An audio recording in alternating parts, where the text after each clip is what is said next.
This meeting to order. Welcome to meeting number 31 of the House of Commons Standing Committee on Procedure and House Affairs. Pursuant to Standing Order 81 sub 4, the committee is meeting on its study of the main estimates 2026 to 2027. Today's meeting is taking place in public in a hybrid format. Pursuant to the standing orders, members are attending in person in the room and remotely using the Zoom feature or Zoom application.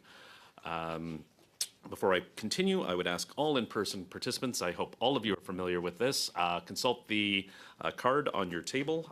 These measures are in place to help prevent audio and feedback incidents, protect the health and safety of all participants.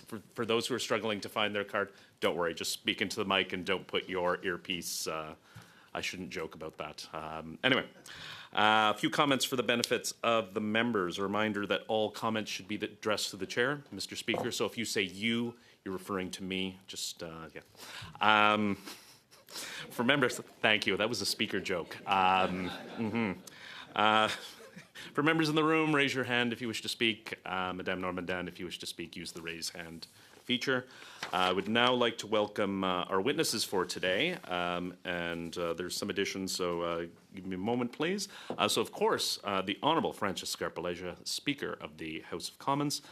From the House of Commons, we have Eric Jans, Clerk of the House of Commons, Jeffrey LeBlanc, Deputy Clerk Procedure, Michel Bedard, Law Clerk and Parliamentary Counsel, Stéphane Aubé, the Chief Executive Administrator, Paul St. George, the Chief Financial Officer, Rebecca Kletke, Chief Operations Officer, Benoit Decaire, Chief Information Officer, Jennifer Ruff, Chief Audit Executive, and Caroline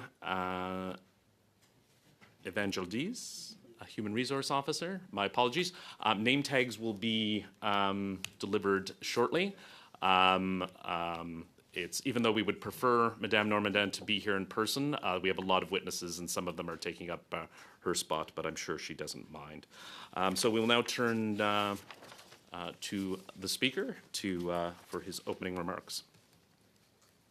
Merci, Monsieur le Président, Mesdames et Messieurs les membres. Thank you, Chair. Members of the committee, I am pleased to be here today. As Speaker of the House of Commons, it is my responsibility to present the 2026-2027 main estimates for the House of Commons and those for the Parliamentary Protective Service. The main estimates presented today outline the funding that enables our institutions to support the important work of members of Parliament on Parliament Hill and elsewhere as they carry out their diverse duties. 2027 main estimates for the House of Commons amount to $669 million, an increase of 1.9% from the previous year. This moderate increase reflects the impact of cost pressures, which are partially offset by budget adjustments tied to the results of the last election and by efficiencies identified through the Strategic Internal Assessment of Operations, or SIAO, as it's called. The SIAO is a multi-year review of House administration services that aims to strengthen service excellence while controlling costs. The handout you have received presents the year-over-year changes in the budget across four categories. Number one, funding increase as part of the long-term vision and plan, and new funding for the Public Visitor Registration Program. 2, cost of living and 2025 general election funding impacts. 3, other items, and 4, strategic internal assessment of operations. La première catégorie comprend une augmentation de 1,1 million de dollars. The first category includes an increase of $1.1 million. This includes funds for the maintenance, operation, and lifecycle management of equipment and connectivity components in the disaster recovery data center buildings. So this is for the life cycle of the buildings. This first category also includes new permanent funding to expand the team responsible for visitor registration at the Visitor Reception Center. 2025 general election funding impacts represents an increase of $10.6 million. This includes a 2.8% increase, or $5.9 million, to the members and House officers' office budgets, the constituency office budget, and the travel status expense budget based on the adjusted consumer price index, or CPI. The adjustment to the office budgets of members and House officers also accounts for a net reduction of $2.7 million to reflect the impacts of the general election. This includes a $4 million reduction to the House officers' budgets following the shift from 4 recognized parties to 3, and an increase of $1.2 million to the elector supplement for members representing densely populated constituencies. Cette catégorie comprend aussi le rajustement annuel du salaire des députés. This category also includes the annual adjustment to members' salaries provided for in the Parliament of Canada Act, amounting to 3.3%. It took effect on April 1st, 2025, and amounts to $2.3 million. Finally, it also includes $5.2 million for salary increases for House administration staff and pages. Items reflects a $4.7 million increase for contributions to employee benefit plans and members' pension plans in accordance with the rates set by the Treasury Board. As for the fourth category, in line with the framework of the Strategic Internal Assessment of Operations, or SIAO, the 2026-2027 main estimates implement the Year 1 efficiency target, a 2% net reduction, or $3.3 million, to the House administration budget. This is part of the phased net reduction of 5% that will be applied over 3 fiscal years, as identified in collaboration with the SIAO subcommittee. Measures to reduce costs are applied in a way that limits as much as possible the impact on members of Parliament and employees. Security is explicitly exempted from reductions. I will note that at its meeting of March 12, 2026, the Board approved multi-year funding to support enhancements to current and emergency security programs. I will now present the 2026-2027 main estimates for the Parliamentary Protective Service. Pour l'année 2026-2027, le service de... For the 2026-2027 fiscal year, the Parliamentary Protective Service is not requesting additional appropriations under the main estimates. However, the PPS plans to make some adjustments to employee benefits plan.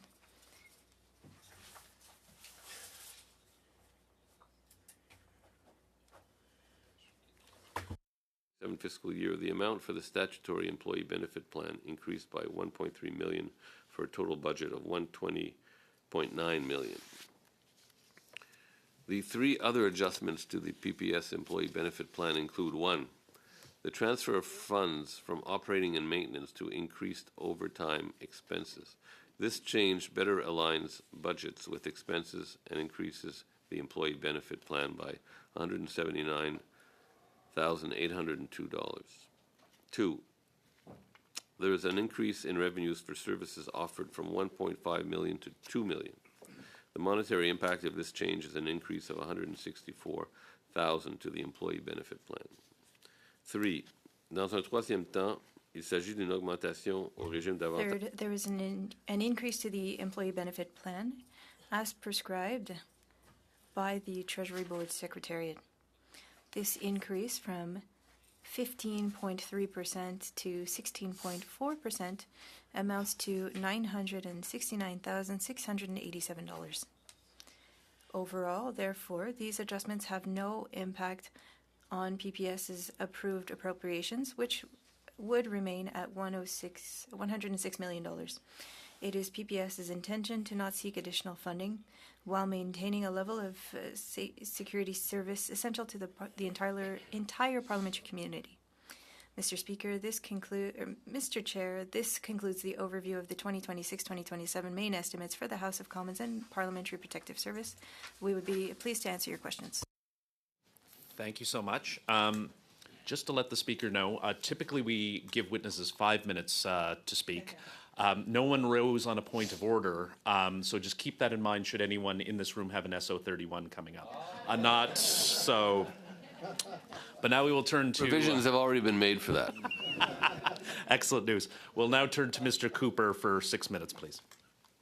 Thank you, Mr. Chair. Thank you, Mr. Speaker. I'll address my questions to the table, so whoever wishes to answer is fine.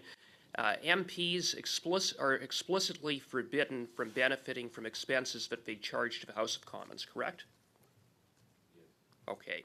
That is precisely what MP Lori Idlout did when she expensed the House of Commons for gifts she purchased from a company in which she is the sole proprietor, Carvings Nunavut.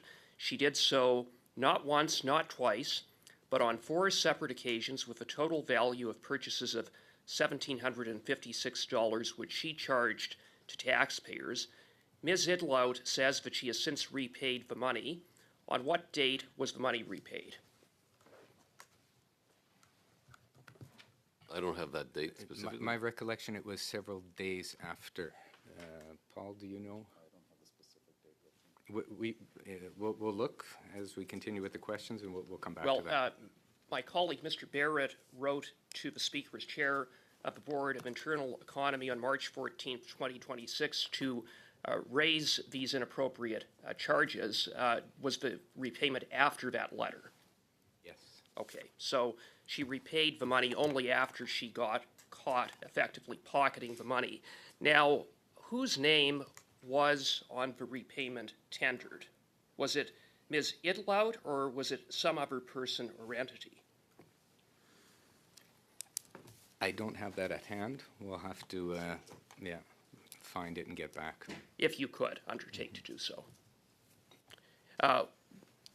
When a member submits an office expense claim over $1,000 to the House of Commons, the member must personally approve the claim, correct? That's my understanding. That's what I do. Okay, that is correct. And on August 27, 2025, Ms. Idlout made a $1,380 purchase from her own company, which was then submitted to the House of Commons for reimbursement. So to confirm, Ms. Idlout would have had to have approved that $1,380 claim, correct? It would be logical to assume that, yes. Okay. Additionally, Ms. Idlout made 2 other purchases, one of $150 from her own company in January of 2025, and a $76 purchase from her own company on June 25, 2025, which were charged to her office budget. Were these gifts charged by Ms. Idlout personally or by a member of her staff acting with her delegated authority? I wouldn't have those details. Again, we'll have to look into it and get back to the committee. Okay.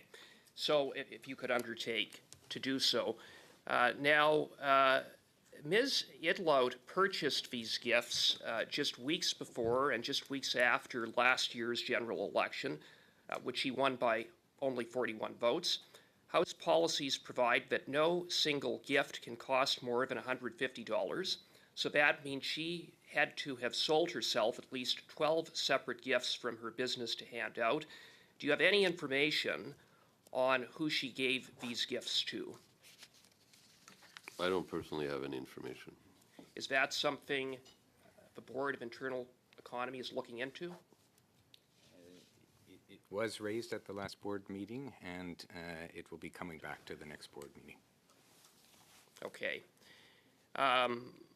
Now, as I understand it, Mr. Barrett has asked for the Board of Internal Economy to address the situation. What powers does the board have? What remedies can the board impose? I think on that one, I'll pass it off to our law clerk, Michelle Bedard. 2 minutes. Through you, Mr. Chair. The Board of Internal Economy is in charge of financial administrative affairs for the House of Commons and its members. It doesn't have the power to impose fines or to impose punishments, but it can take measures within its jurisdictions. The board can always refer matters to another authority if it feels that the matter needs to be addressed. And in similar cases in the past where there has been reimbursement of expenses that have been asked by the board, usually the reimbursement suffice and the board did not take any further measures.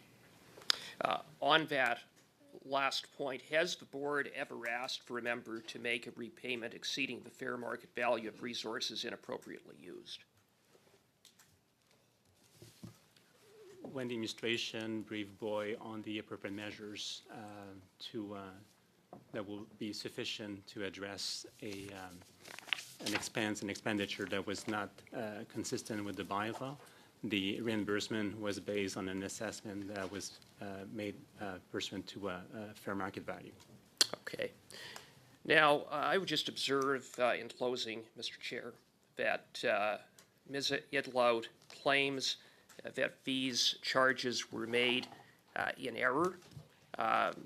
It simply doesn't add up, that assertion, given the fact that there was a $1,380 claim that she would have had to have personally approved. She may have also personally approved the three other purchases. She knew exactly what she was doing. She signed off on the claim. She billed taxpayers and thought she could get away with it. And it was only after she got caught did she turn around and pay the money back. Her assertion bears no credibility. Thank you very much, Mr. Cooper. We'll now turn to Madame Brière. 6 minutes, s'il vous plaît. Thank you, Mr. Chair. Bonjour à tous. Hello, everyone. Thank you to all of you for being with us today, and thank you for all of the work that you are doing at all levels to ensure our safety and the proper functioning of the House. I would like to know how the budget priorities for this year are reflecting the evolution of risks that Parliament is facing, especially when we're talking about safety and hybrid threats.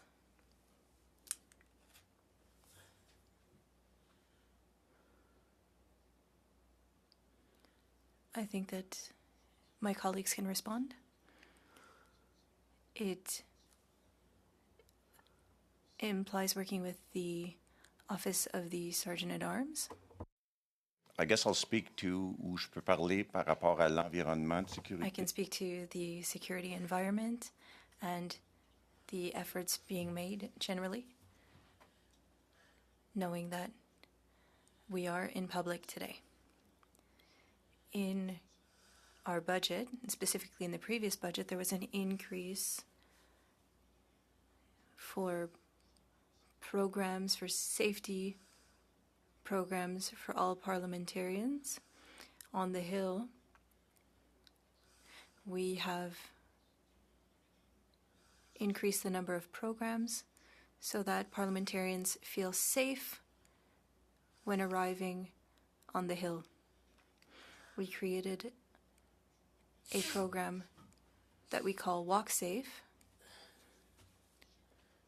to ensure that parliamentarians feel safe when arriving on the Hill.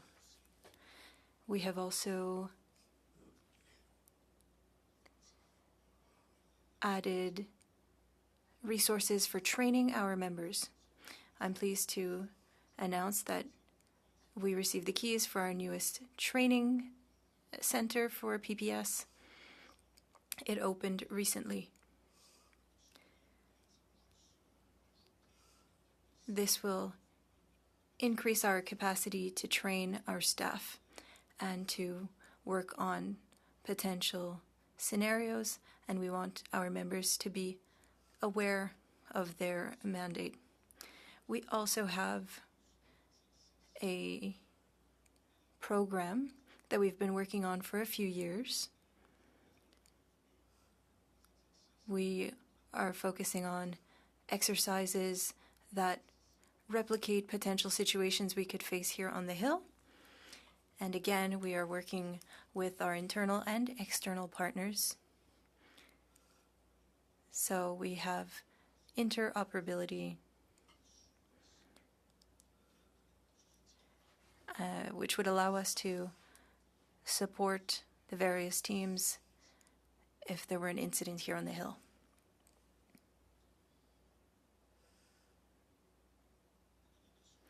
Beyond that, perhaps I'll give the floor to Mr. Dicker, who can talk about the Office of the Sergeant-at-Arms. Cybersécurité, je vais parler des éléments. I'll speak to cybersecurity. We are working closely with the Sergeant-at-Arms regarding foreign interference. We have a partnership with our national security partners.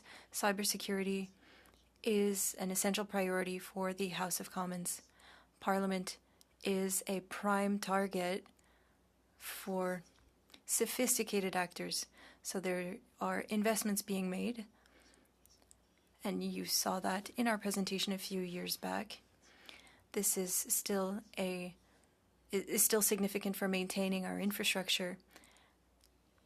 It is allowing us to secure debates at the House of Commons and maintaining the institution regardless of the risks.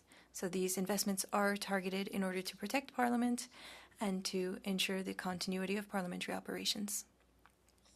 Thank you very much for that response. We are seeing budget cuts. The Speaker of the House stated that you're not requesting any additional funding. How will you ensure safety on the Hill without requiring any additional funding?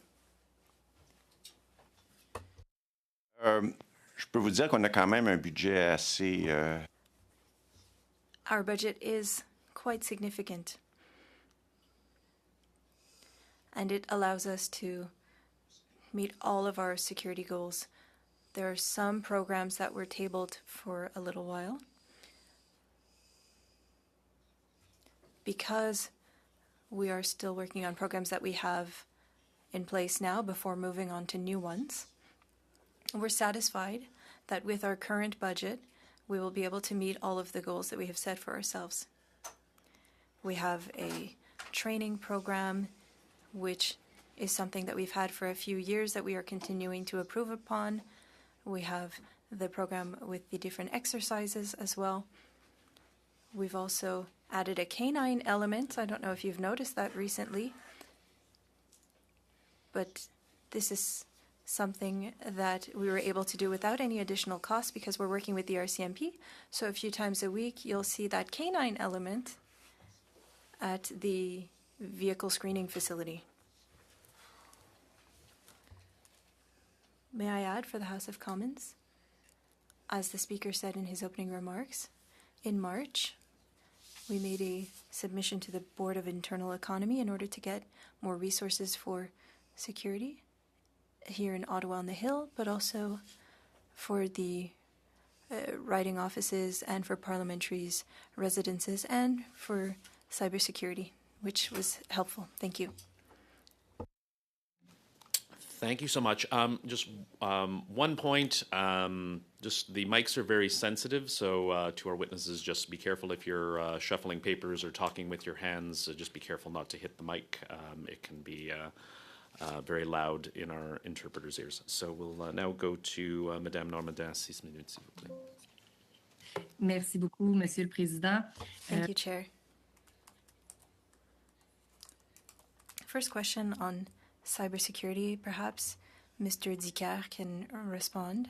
I understand that there are measures that were put in place in order to protect members' data and to protect the systems managed by the House, but there was an attack against Canada Life using ransomware, and I wonder how you can manage the security of members' data when it is being held by external entities. Madame Normandin, that's a great question. We are working very closely with our national security partners, especially when we're speaking about data outside of the Hill.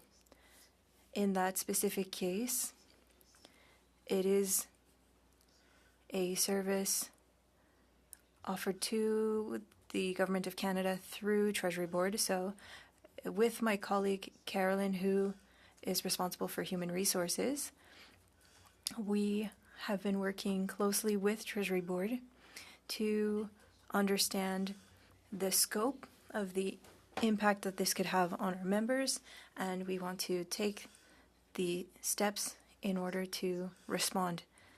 But again, proactivity is very important. It's part of our pillars on cybersecurity. And so having that kind of cyber attack outside of the Hill allows us to learn, but we also need to inform members. So we're working on an awareness campaign to allow members to better manage the potential impact of a situation that is out of their control. I imagine that this kind of situation will help to see what preventative measures will be required by Parliament. But is there any analysis done uphill before choosing an external service provider? Do you analyze their capacity to counter such an attack? Do you assess the level of cybersecurity that they have? Through you, Chair. That's a great question. I would like to reassure you that there are requirements in place, especially for the House. I can talk about when we own these agreements. So in this case,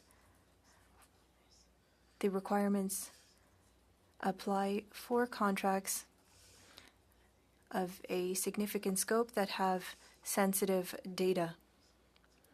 So the requirements are in place for Government of Canada partners. Mr. Dicker, I think my next question will be for you as well. The Speaker spoke about remote data centers in order to protect data and to ensure that the data is not lost. Now, for stalking data, would it be possible to have it in Canada instead of outside of Canada? Is this something that is this something that you're looking into? Does it depend on the cost? I would like for you to tell us about data storage. In order to respond to your question, Ms. Normandin, and through the chair, operational resilience at Parliament is very important. As you know, we have the biggest construction zone right now, and it leads to certain risks. And our parliamentary strategy was to create resiliency so that we can maintain our data. Most parliamentary data is public, and we focus on storage in Canada of the data. Unfortunately, that's not always the case for different reasons. I won't be able to explain them today, but we always prioritize storing data here in Canada. Most of the parliamentary data is stored here on the parliamentary campus, and creating the Resiliency Centre in 2023-24 helped us ensure that we would be able to respond to various risks. So I can confirm that we do prioritize storing data in data centers in Canada, and we want to ensure that there's as much resiliency as possible. Thank you, Chair. I'll keep my remaining seconds for my next round of questions. Right. We'll now go to Mr. Van Popta for 5 minutes, please. Thank you, Chair. Thank you to all the witnesses for being here. As part of your, I'm not sure who the question goes to, just to the table. As part of your budgeting and assessment processes, have you had an opportunity to measure the incremental costs of hybrid Parliament operations? I'm looking at a report from the Parliamentary Budget Office of 5 years ago. It's completely out of date now. This is when we were in the heart of a pandemic, and hybrid Parliament was created so that Parliament could keep on functioning. There was a recurring operational cost according to that report of $4.6 million. That included the Senate, and I understand the Senate doesn't have hybrid sittings now. But there were substantial savings, primarily credited to members of Parliament and senators not traveling, just staying at home. substantial savings. So the net savings was $6 million. As they say, that's completely out of date now. But my question is whether we track the cost of hybrid parliament now that we could probably function without it. So I'm not sure who that goes to. Maybe I'll start and then I'll hand off to my colleague Stéphane. For sure, there is a cost to continuing hybrid parliament. Whether one person uses it or multiple people use it, it's basically the same cost involved. We can provide some numbers without telling tales out of school. It was something that was recently looked at by the subcommittee of the board that is looking at our strategic internal assessment of operations to see whether there could be any efficiencies found if hybrid was done differently. But maybe I'll turn it over to Steph. Through you, Mr. Speaker. So for 26-27, we're projecting the cost around $7.4 million for hybrid. That's the incremental cost to our budget for offering the service. It started in the range of $5 million in 2023, as you actually identified. We're now up to 7.4 based on a decision of the board to actually make sure that we can support an increase in committees and meeting pre-pandemic committee meetings. So that's why it got to that level. But we continuously make effort to actually review and assess if there's opportunities, as the clerk has just mentioned. We've been going through exercises to review, and that's one of the services that we were asked to actually review. And we are in the process of discussion if there's potential opportunities for efficiencies. Good. Is anybody assessing how many members of parliament actually make use of hybrid parliament? I know sometimes it's used, and the speaker knows this, at the close of the 10-minute electronic voting. He always asks the question, if anybody had any trouble, please raise your hand. Every once in a while, somebody online says, yes, I had trouble. So it's useful for that. But surely, if that's all it's being used for, hybrid parliament, we could find a more efficient and cost-effective way of solving that minor problem. There's maybe two components to that. There's members' utilization, so either in committee or in the chamber, members still have the option of participating virtually, but also in terms of committees, there's witnesses. So it's the same procedures largely that are in place to onboard a witness before a committee meeting as occurs with any members participating. So a lot of the resources and the costs associated with hybrid are as much for the witnesses as they are for members participating. I don't know if Steph or Ben have anything to add. And through you, Mr. Chair, I just would like to add, we also use hybrid as a mechanism of resilience for electronic voting, as you know, in the chamber. If a member would have issues with the applications, we would also use hybrid to actually ensure that we can guarantee that's the person that has voted. So hence the service is actually embedded now into the process in the chamber also, sir. Good, and I understand the difference. You know, like in committee, I think hybrid meetings are probably very effective, certainly for witnesses. And today, Ms. Normandin, of course, is able to participate with us. But witnesses participating online was available. That option was available even before the pandemic, is my understanding. So do we really need a whole hybrid infrastructure just for that? I mean, that's almost a political question for the members of the House to decide. It was decided to continue hybrid. You're absolutely right. In the past, pre-pandemic, witnesses could appear virtually. For the most part, they had to go to specific centers in Canada to do so, whereas now, as long as they have proper internet connection, proper equipment, they can participate from pretty well anywhere. There were limitations in terms of how many committees could hear witnesses virtually, whereas now any committee sitting can avail themselves of that option. So all that takes resources, and absolutely, if there was a decision to curtail that in some manner, that would have an impact on resources. But again, that's more of a political question. Fair enough. Thank you so much. We'll now go to Ms. Van den Belde for 5 minutes, please. Thank you very much, Mr. Chair. Just on that note, I've just come back from a surgery and I was able to avail myself of participating in hybrid, so I think that's very useful. But I do have a question. About 2 years ago, so it was May of 2024, the Sergeant at Arms went public and said that there had been an 800% increase in harassment against members of Parliament, and that was both online and physical. And at the time, he said that there wasn't enough resources to be able to monitor and deal with that. I wonder if you can tell us what has happened in the interim in these 2 years, but also have you done a gender-based analysis plus on the nature of those threats, and is there gender disaggregated data in terms of the threats against male and female MPs and those with differing identities? Maybe I'll start, Ms. Vanderbilt, and then hand it off to Paul, who's our Deputy Sergeant at Arms. Unfortunately, the Sergeant at Arms himself couldn't make it here today. As mentioned, there was a request made to the Board of Internal Economy a bit earlier this year for a significant increase in resources. Some of that was specifically to address the issues you just raised. And maybe, Paul, you might have some details as to the breakdown and what's being done specifically on that front. Through you, Mr. Chair. Yes, so we've had an increase in resources to be able to, not just with our open source intelligence folks, but also with our Assistant Sergeant at Arms, who are investigators, to be able to manage the increase in not just threatening behavior, but also nuisance and malicious, misogynistic types of online correspondence.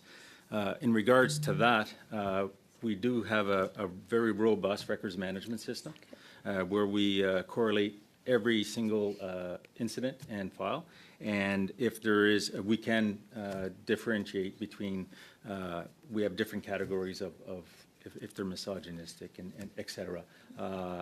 We can extract that information if required. I think it would be interesting for the committee to see that that difference, particularly on gender. If it's happening more to female MPs, that would be very interesting to know. Thank you. I also I noted 2 years ago that the Government of Canada provided $50 million to the Ottawa Police for specifically a dedicated presence on the Hill, and we've actually seen that. And in the spring economic update this week, there's also the additional extension of the $3 million a year to cover protests and events that are because of the fact that the precinct is here in our city of Ottawa.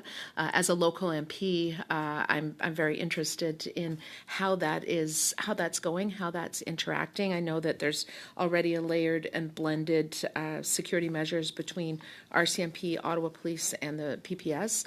If you could perhaps give us a little bit of an idea of whether or not that $50 million extra that was provided is helping. Through you, Mr. Chair. Interesting question, and I could tell you that we have been working very, very closely with the new, what they call the Ottawa Parliamentary District, and that they've evolved from a very small unit and building up to a unit now that has greater coverage every day. We work every day in terms of information sharing. They join us every morning for our general briefings. We do exchange radio communications. We have group chats, and they are involved in cross-training. They sit at the tables with us for our exercises. They are, I want to say, more than just colleagues now. They are very well integrated with us, and we work and share information on a daily and regular basis. I could tell you that because of that, the security in and around the campus, precinct campus, is better. So between PPS having a more forward-facing approach, working in a very close manner with the Ottawa Police and the RCMP, that we feel that the service is better to parliamentarians for sure. Just sorry to interrupt. You can sit back. You don't have to get up. They are very sensitive microphones. You don't have to get close. And like me, it doesn't sound like you have a soft voice. So it's please continue. So I've just returned to this committee. I was on it from 2015 to 2017, and at that time it was very new that the RCMP were taking over the PPS security. I wonder, because at that time there was some concern that there was a direct report between RCMP officers and the head of the RCMP, and then therefore the the executive branch, the government, and there was concern about the independence of the Parliamentary Protective Service. I wonder if you can tell a little bit of an update how that's gone in the last 10 years. Very quickly. I can assure you that I'm the last man standing in terms of the RCMP. So, of course, at the beginning, when PPS was created, the RCMP had a significant role there just in terms of creating this new unit, in terms of creating policies and training and all of that. And over time, the RCMP's footprint has diminished. Now, from a reporting... I'll have to cut you off there. I apologize. We will have lots more time for questions, but we'll now turn to Madame Normandin, since we're going for an hour and a half, 5 minutes, please. Merci beaucoup. Moi aussi, je voudrais continuer dans la Thank you, veine. Chair.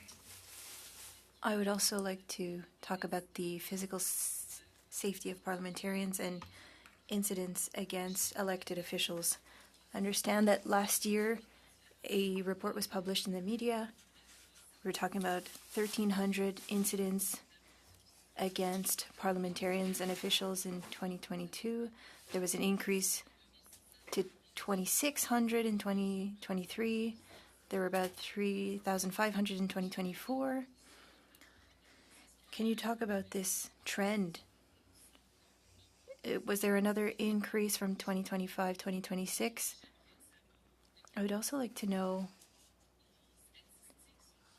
how the statistics are compiled. Who's responsible for receiving the information? Who compiles the data? Who updates the statistics? Is it the RCMP? Is it PPS? Who maintains these statistics? Through you, Mr. Chair. Madame, les statistiques, juste pour répondre à votre dernière... Just to answer to the last part of your question, the stats are compiled by the Office of the Sergeant-at-Arms for those threats and any files related to members of Parliament. We are working in close collaboration with the RCMP, and we have a file regarding anything that happens with members. So it is the Office of the Sergeant-at-Arms that works with the RCMP, PPS, all of our partners who compile this data. Now, coming back to the first part of your question, there was an election recently, so the number of threats decreased a little bit. It had plateaued in a way, but it doesn't take a lot for that number to increase again. So it's about the same number of incidents for 2024, 2025. It went down a little bit, but things are quite stable. Thank you. There are a lot of incidents happening. Can you tell us about the potential increase of agents who are responsible for parliamentary security personnel? Is there a lot of turnover at PPS?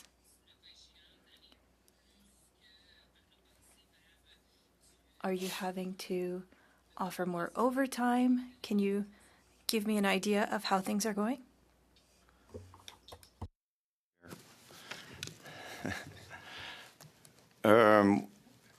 C'est une question, je pourrais dire, assez complexe. This is quite a complex question.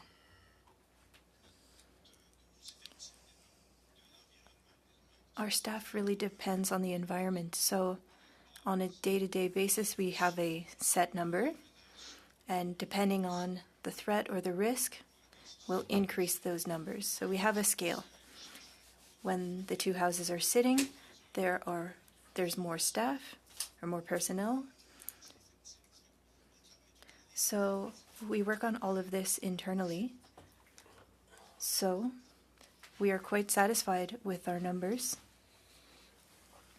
It's difficult to know, given situations fluctuate, just how many we have, but when there's a trend, then we can reconsider our personnel. But I would say that currently we are satisfied with the number of members that we have, and we are able to work with the number that we have right now. I don't know if Eric would have anything to add regarding overtime. With the main estimates,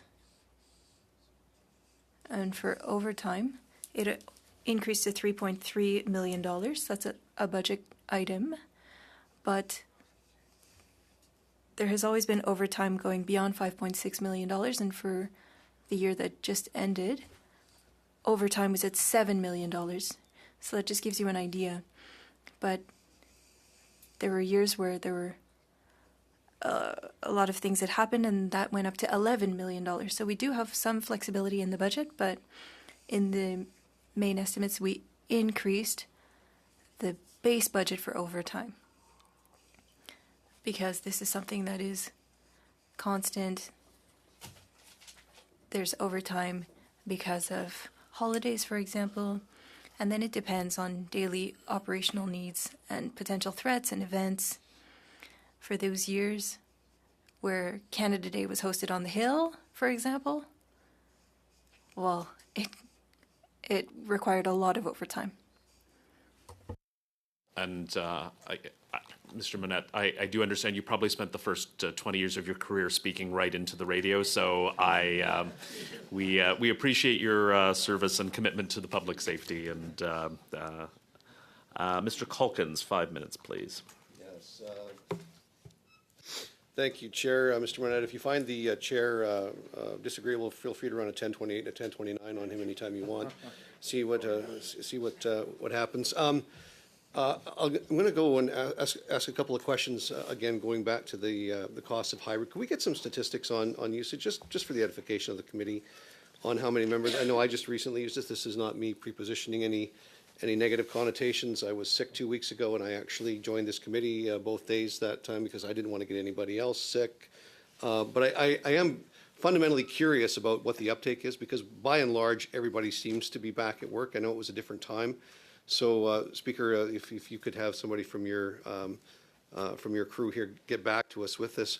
I do want to differentiate a little bit too, I would imagine, Mr. Obey, you'd be the person to answer this question. Prior to having Zoom and prior to having the first virtual and then the hybrid parliament, committees did have the ability. There was committee rooms that were equipped to do video conference and teleconference. It was a different. Are we still maintaining that technology, or has that completely been replaced by what we're doing now? Thank you for the question, Mr. Calkins, through you, Mr. Chair.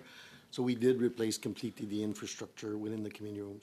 If you remember pre-pandemic, we used to actually have studios across Canada that we would actually lease. No, I remember it very, very well. It was actually very primitive. So the COVID basically and the pandemic brought on a massive surge forward in technological capabilities here in the House. That's why I'm wondering. So we've gotten rid of the legacy. Yep. So virtually now every committee room in the House is able to host somebody, and Zoom is the only platform we use. Is that correct? It was the platform that was chosen for interpretation requirements at the time. Yes, it is still the platform that we're using, sir. Okay, but it also created some issues when it came to interpretation. I can't disclose what I used to discuss at the Board of Internal Economy, but can you give us an update on where we're at with the ability to have adequate interpretive services, not just for official House of Commons duties, but we used to be able to request interpreters for caucus meetings, special interest caucus meetings. Some of those things we can't get interpretive services for. Can we find out a little bit more about what the status of our interpretive capabilities are? Maybe I'll start and then jump in after Steph. We can come back with more statistics, but you're absolutely right, Mr. Calkins. Unfortunately, there are still meetings, events, etc., where there is not an interpretation capacity, so those requests cannot be fulfilled. It has been the subject of much discussion at the Board of Internal Economy, to the point at its last meeting we had the minister responsible for the Translation Bureau who appeared to discuss the issue. It's a Translation Bureau issue largely in terms of human resources capacity. The House has invested a lot of time and money in terms of the technology to ensure that the systems are safe for our interpreters, but it remains for sure an issue. I don't know, Steph, if you had something to add. Well, if to you, Mr. Chair, we feel that the interpretation systems that are being used, including the remote ones, are very secured, Mr. Calkins, and the statistics have demonstrated that the reduced number of incidents that we've had since the beginning of the pandemic has completely gone down. Statements that are coming back from people is that our systems are well-renowned compared to other parliaments that are using similar approaches to us. So we feel very confident that from an health and safety perspective, and as you know, like in the last years, we've also worked with Trish Board and the Health and Safety Board also, because there was some incidents, and we met all the requirements that were asked of us to actually ensure that the health and safety of the interpreters are addressed. We take this very seriously, sir, as an institution. No, I appreciate that. Thank you very much. So the plan then is to continue on, even though it's cost a few more $1 million, to keep on to upgrade the capacity of being able to do essentially hybrid parliament, not necessarily for the benefit of MPs, but for the benefit of witnesses at committee. Is that, do I understand that correct? I mean, there was a decision made that hybrid would continue despite the end of the pandemic, and that it would apply for members both in the chamber and in committee as well as for witnesses. So as a result, we, the House Administration... My point is, Mr. Jans, if we were going to say that hybrid is no longer an option for members and senators, we would still be using the same infrastructure to deliver witnesses at committees at the very least. Do I understand that? That would be the proposal that administration would offer? Is that what do I understand that right? That would be the proposal, sir. We could maybe relook at some of the technologies that are being used, but to actually offer that service, we need these similar technologies in these facilities. Okay. Thank you so much. Oh. Yeah, sorry. Mr. Lewis, 5 minutes, please. Thank you very much, Chair, and I want to thank the Speaker and all of the witnesses for appearing here before our committee today. It's an important opportunity for us to understand how Parliament and its supporting institutions are resourced and help everyone carry on their responsibilities, which includes everyone being supported in their work and that the parliamentary precinct remains safe and accessible to all. So I thank you all for your service. My entire time was going to be spent almost exactly what Mr. Calkins is talking about. So just in the interest of moving on to my next topic, did anyone have anything they wanted to add? I wanted to speak of the importance of translation. Canada est un pays avec deux langues officielles. And the importance of speaking both official languages. It's important. I wrote down before I heard the last testimony that it's important for us to be able to communicate with each other, but it's important also to keep everyone safe. And also technology is constantly changing. I know one of the things we saw was when we came back, there are pop screens, I think they're called, on the desks. So is there anything else that you wanted to share with this, as far as the importance of translation and what resources you need or what decisions to make?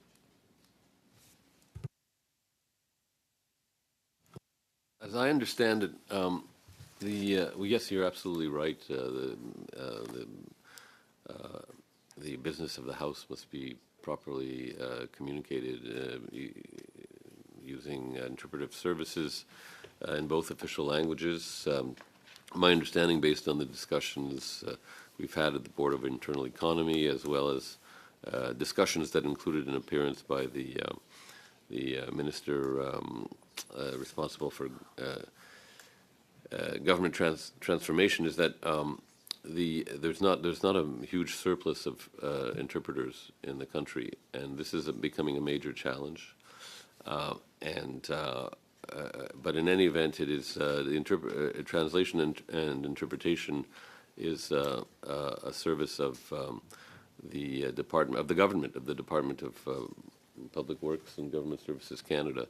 So while there are many frustrations that have been expressed by members about sometimes the quality of interpretation, it is the responsibility of that government department to ensure that high-quality services are produced, are offered when needed. But the Board of Internal Economy has been engaging with that department on a constant basis. And I think Mr. Perron deserves a shout out for being assiduous in tracking that issue. Thank you. I use it for, I learn a few words each day from the translators, so I thank them for their service. Mr. Speaker, in your opening remarks, you mentioned a visitor registration program as something new. There's a constant balance, and Mr. Savard, you mentioned, Canada Day on the Hill. Canadians want to participate. We want them to be part of democracy. There's that balance that we have to maintain strong security measures. At the same time, we have to ensure that Parliament remains open and accessible to everyone. Can you tell us a bit of the visitor registration program and how you're helping to balance that accessibility with security? Yes, through you, Mr. Chair. This has been a bit of a pet peeve for me, actually, as a parliamentarian. I often have groups, large students, groups of students coming to a building like the Wellington building for a seminar of sorts, and I found that the time required to process these visitors through security was taking far too long. So I brought it up with Mr. Monette and with others, and so they're implementing a system to help process visitors more quickly. And I believe there's two components. There's a hiring of maybe more staff, is that possible? But also systems improvements, so that when visitors come, as I understand it, correct me if I'm wrong, I don't have the full picture on this, but as people arrive at, say, the Wellington building, the security guards can go to some kind of centralized system to see the name on the list, and which should save time in terms of the checks they have to do. Is that correct, Mr. Bennett? I'll hand over the question to the Sergeant-at-Arms office, given that they've been leading the upgraded program in terms of visitor registration. So for the visitor registration program, we've identified deficiencies in the current processes. We've worked diligently with the SRP to improve those processes, to speed up the flow. We've taken over certain aspects of it. We're there to just ensure we know who are in our buildings at all times, but without impeding the access to the buildings. And that's the main goal of what we're doing, and that's what we endeavor to do at most. Thank you so much. We will now go to Mr. Jackson, please, for 5 minutes. Oh, sorry. Whoops. I apologize, Mr. Chair, and apologize to the translators about that.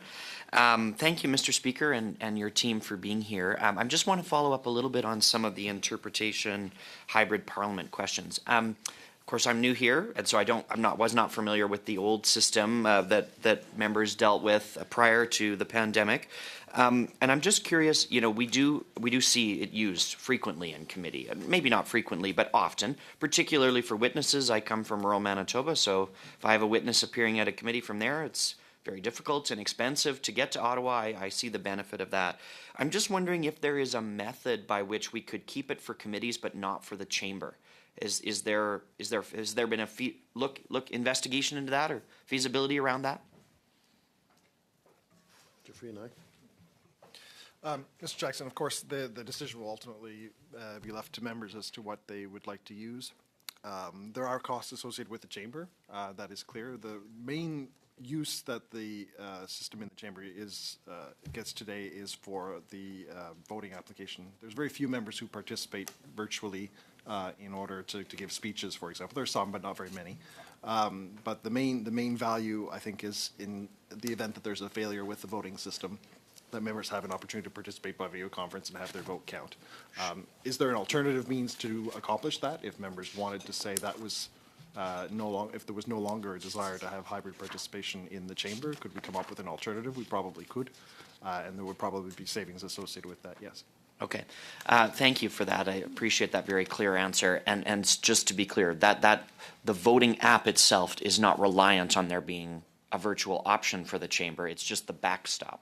Correct. So if the voting application fails, then the backstop is the video conference. Okay. No, I appreciate that very much. And I just wonder if you've done any thoughts on, do you have a rough costing of what that might save if the Zoom portion of hybrid parliament went away for the chamber only?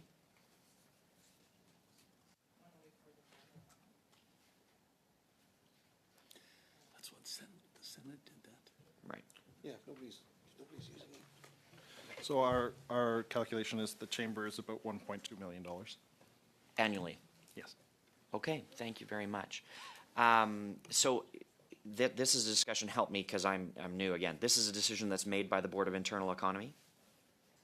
The decision to adopt hybrid proceedings was a decision of the House. So there was a motion passed in the House to make the option of video conferencing participation available to members. So then to remove a portion of it would also have to go through a motion of the House, not the Board? Correct. Okay, thank you very much. How much time do I have, Chair? Of 2 minutes. Okay, great. Mitch, when you were here last time, or Mr. Manette, I apologize.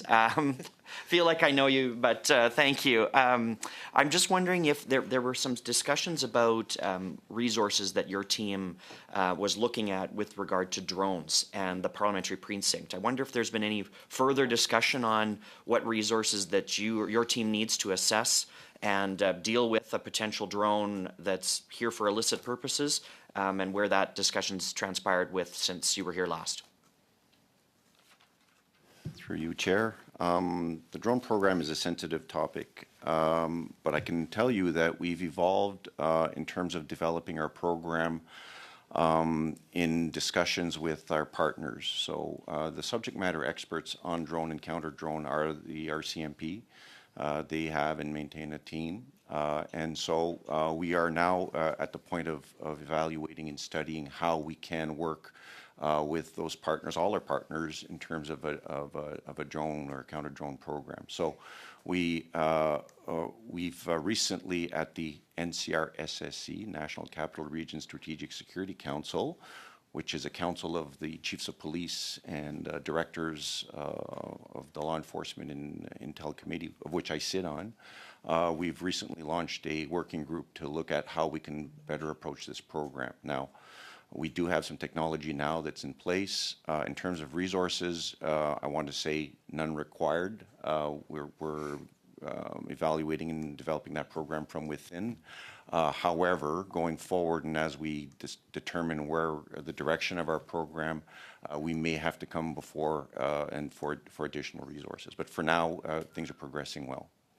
So thank you. Just to be clear, you're comfortable with where things are at within the development of the program? We are, yes. Okay, very good. Thank you so much. We'll now go to Ms. Fancy, please. And welcome, I should point out, welcome to Ms. Fancy and Ms. Vandebelt as our new members. So please go ahead. Thank you very much. And through you, Chair, I am a new member to this committee, and I'm also one of the first-year members, similar to what Mr. Jackson was just talking about, too, and being a newer member. And the only difference is that I'm a female, and one of the first things I saw when I walked in here today was a panel of all males, both sitting for the House of Commons today within government, sitting with the Conservatives, and then even tertiary with all of the male staffers here today. So a couple of my questions are regarding representation, and because it matters. Some of them will be tied into security, and then I've got a couple things at the end. So as a female who's currently in my riding, a couple of weeks ago, I'm in the midst of a stalking case with a gentleman from my riding, where I've had to cancel all of my previously advertised public events, and the Sergeant at Arms office have been absolutely wonderful, phenomenal to be working with, but I currently have to be, when I'm in my constituency, walked to and from my car by staff, and also have a lot of increased security throughout my house and through my constituency. And because I live in a really rural riding, I have 3 constituency offices that kind of ups that level of security. So it's kind of like, where's Jessica today? And then that plan.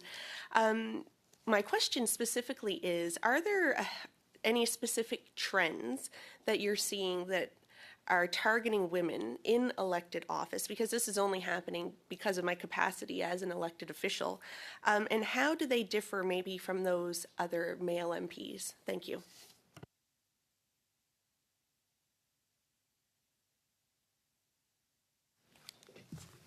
Through you, Mr. Chair.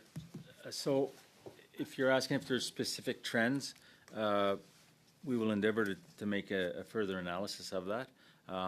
We do know that the threatening behavior towards female MPs is different than the ones that is towards our male members. That is obvious. The misogynistic as well behavior online towards female members is also very obvious.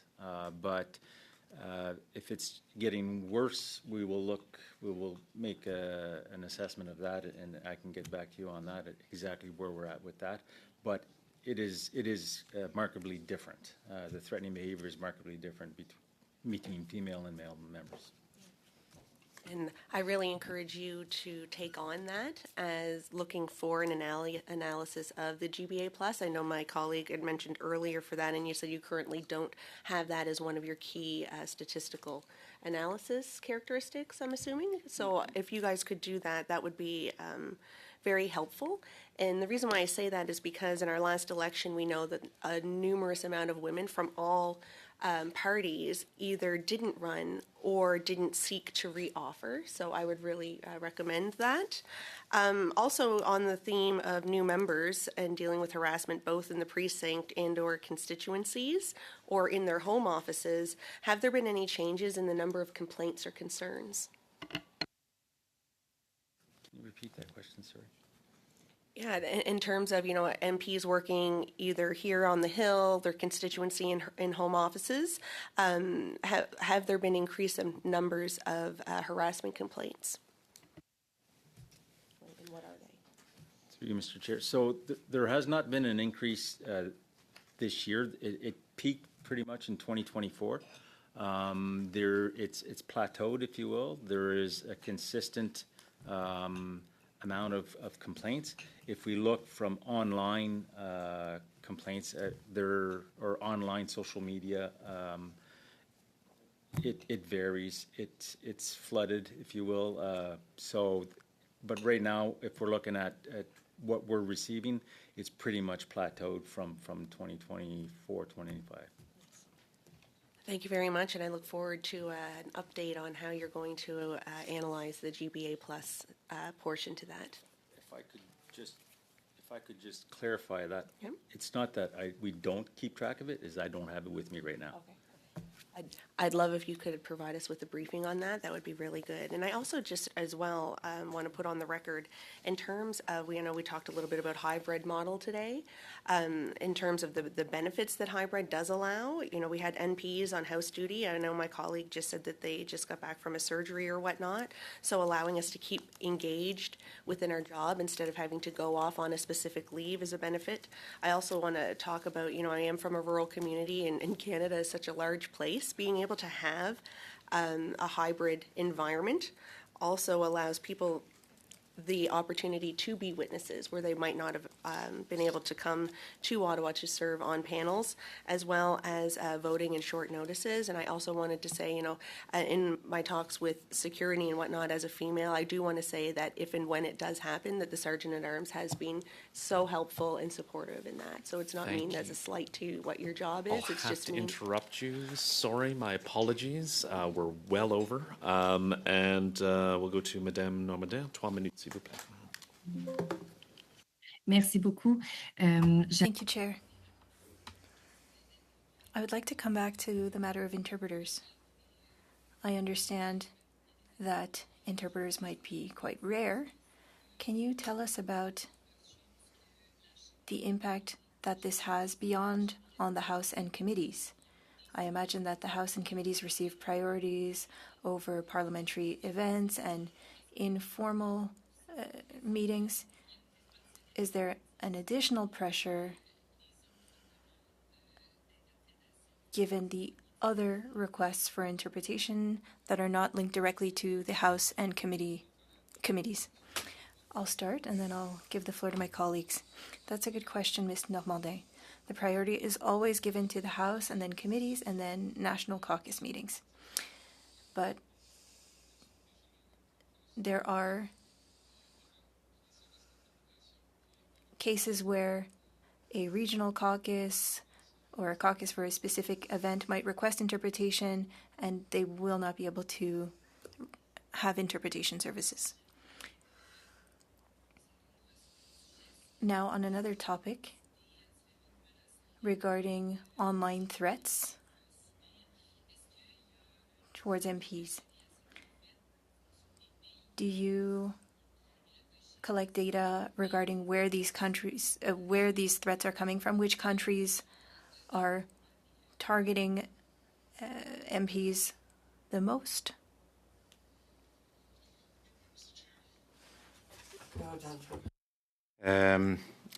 Définitivement, il y a des pays qui There are countries that are more invested and receive more funding for targeting parliamentarians. Some countries you won't be surprised to hear: China, India, Russia, for example. That's public data, by the way. I'm not sharing any national secrets here, but there are emerging threats as well. But that I won't be able to talk about here, unfortunately. This is a constant threat.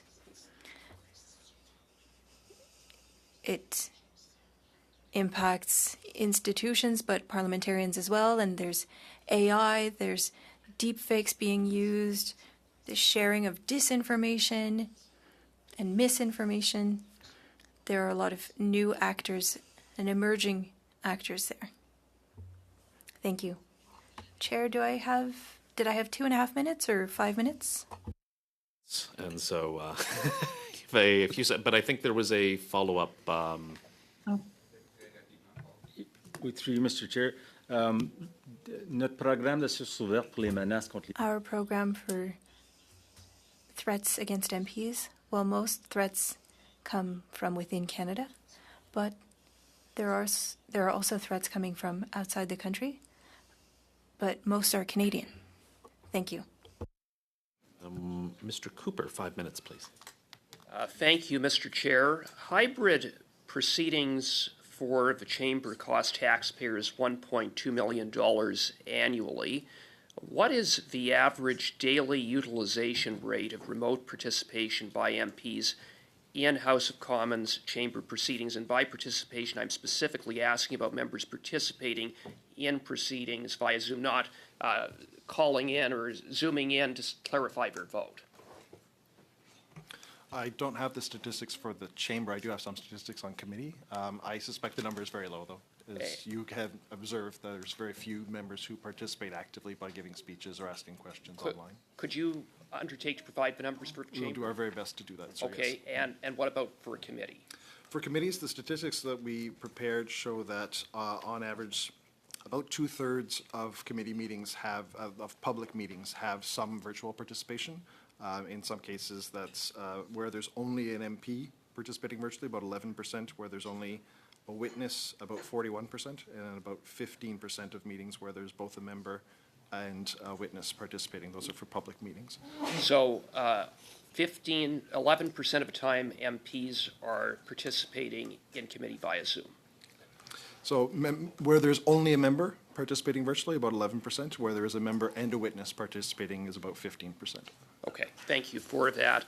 Now, changing gears, I understand that the Board of Internal Economy has previously discussed publicly the extent of communication staff employed by House administration. How many communication staff does House administration currently employ? I believe it's currently 33. What? I'm pretty sure it's 33. 33, yeah. Okay. Now, does that employment figure include the House administration employees who support the Parliamentary Press Gallery?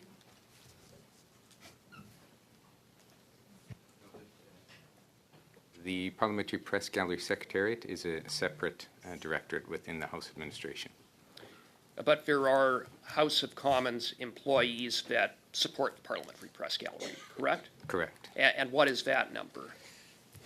I should know this. I think it's about 12, but we can get the exact number to you, Mr. Cooper. Okay. And are there any cost recovery mechanisms which are in place with what amounts to supporting big media outlets? As far as I know, no. It's one perspective that we're assisting the media outlets. It's also another perspective that we're assisting parliamentarians vis-a-vis their dealings with the media. And it's for that reason that the Parliamentary Press Gallery Secretariat has been in existence for quite some time. And so there is no cost recovery mechanism. The $1.4 billion CBC, for example, provides no reimbursement to House of Commons. As far as I know, no. Okay.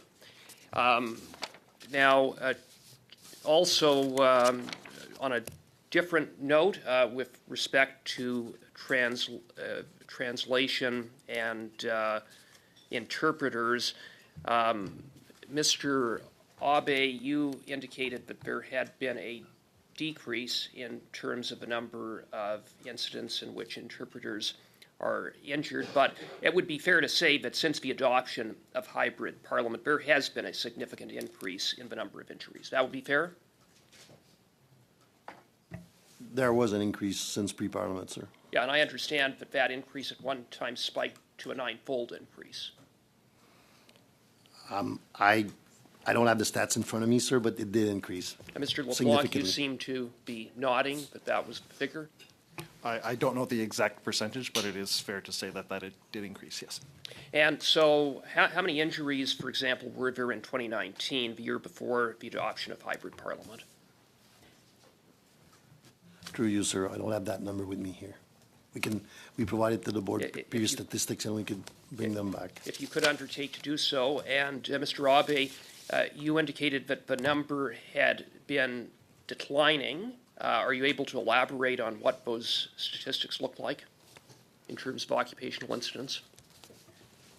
I wouldn't want to comment, sir, until I would provide you the right number. We did provide that information to the board, and we'll just want to provide the same information.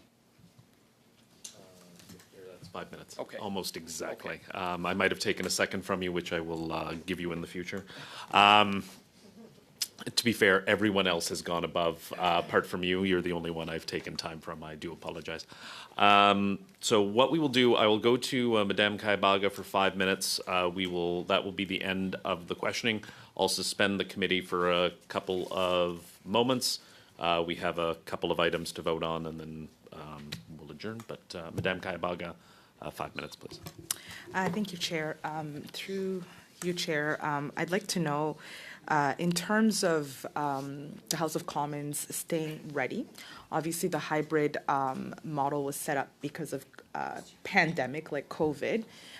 If we were to scale back, what would be the cost of reinstating the hybrid model in case there was an emergency, whether it's another pandemic or any other situation of emergency? And maybe if you could also mention what was the cost of setting it up at first, and what challenges you had, and what lessons you've learned from that.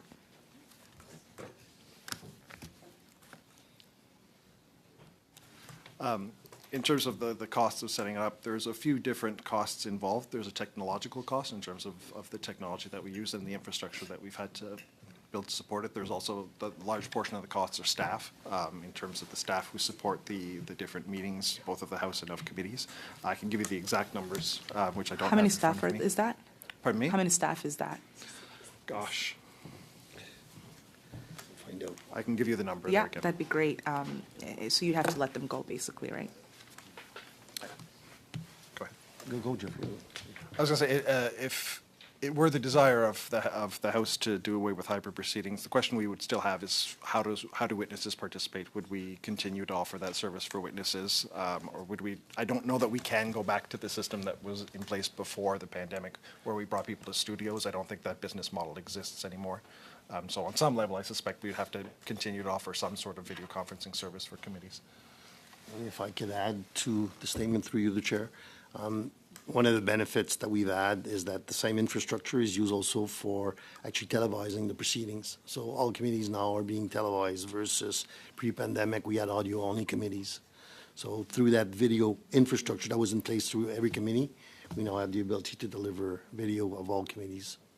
Would you say that this is a system that is a good system to use, and you intend to, or maybe I should rephrase this question, once we move to center block, what systems do we plan to have in place in terms of the visual and being able to to have what we do in the House of Commons, especially on committees, be accessible to our communities. Okay, through you, Mr. Chair. So Benoit can supplement them with me. We have a large program that's continuously reviewing the technologies that are being used within committees. So to actually make a statement of which technologies would be using in 7 years from now, it's too far from a time frame perspective. But we are reassessing this continuously. The CIO of this organization is continuously reassessing. We're working with Parliament across the world to actually assess what they're using. And then we just know what the requirements are. We're focusing on the requirements. If the requirements is to televise the committee room, then we will actually make sure that the infrastructure is there in order to offer that service. We're not focused on the specific technologies at this point. That's fair. Back to my original question, what lessons do you think you've learned from using the hybrid model, and what lessons do you think would be, let me hear you first on what lessons you think you've learned from the hybrid model. So I was there during the pandemic. We were working on a very, very tight schedule to bring back Parliament. So you need to have the appropriate time to actually pre-plan the introduction of these services so that we can ensure that the health and safety of individuals is taken care of, and also that you can meet the parliamentary requirements in order to actually sustain the parliamentary operations. And then lastly, you need, whatever you build in this organization, because as soon as you start publicizing it, you need to have an infrastructure that's redundant and resilient in order to ensure that these proceedings can continue working. So it requires a lot of pre-planning, requires a lot of testing and engagement of this organization and resources to actually do that service. Obviously, the infrastructure that you've put in place for the hybrid model, if it was to be taken back, including interpretation, being able to communicate in the language that everyone can understand, their own language, in the official languages of Canada. If we were to scale back, what would that look like in terms of having to put it back? Well, as I said, like, we would need to change how communities are operating right now from a service that's actually given to Canadians. Like, that's the biggest point that we'd have to look, because like, you wouldn't be televising committees. We'd have to go back to audio committees. Pre-pandemic, we were scheduling witnesses in specific committees so that they can appear. So this on-demand service that you're offering right now, we wouldn't be able to actually offer that right now. No. All right. Thank you so much. So we'll just suspend for a minute in the, to dismiss the witnesses. Thank you so much for your appearance. Well, thank you to the committee.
make sure that Madame Normandin is here. There she is. Excellent. Welcome back.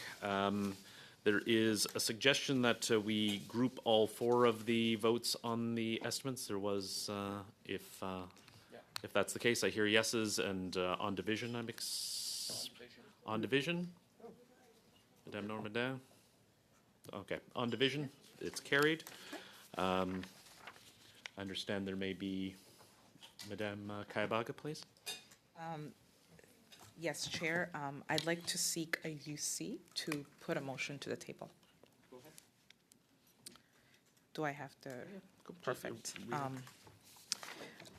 So I'll read in the motion, and I think that there is a friendly amendment that will come from our colleagues, but for now, the motion reads as for consideration of Bill C-25, an act to amend the Canada Elections Act and to enact Canada Elections Act and to enact an act to change the names of certain electoral districts, 2026. The committee hold 3 meetings, Tuesday, May 5th, with minister and officials, and Thursday, May 7th, and Tuesday, May 26th, with witnesses, and that the committee conduct clause-by-clause consideration of the bill on Thursday, May 28th, and that the deadline for witnesses submission be Friday, May 1st at noon, and that the deadline for submitting amendments be Monday, May 25th at noon.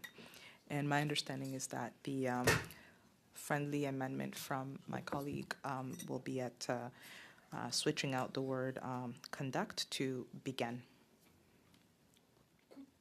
Yes, okay, We're all good? excellent. Perfect. So, I think we're understanding. Madame Normandin, do you, are you with us on this? All good? Is there consent for this motion? Agreed, and carried. And seeing no further business, this committee is adjourned.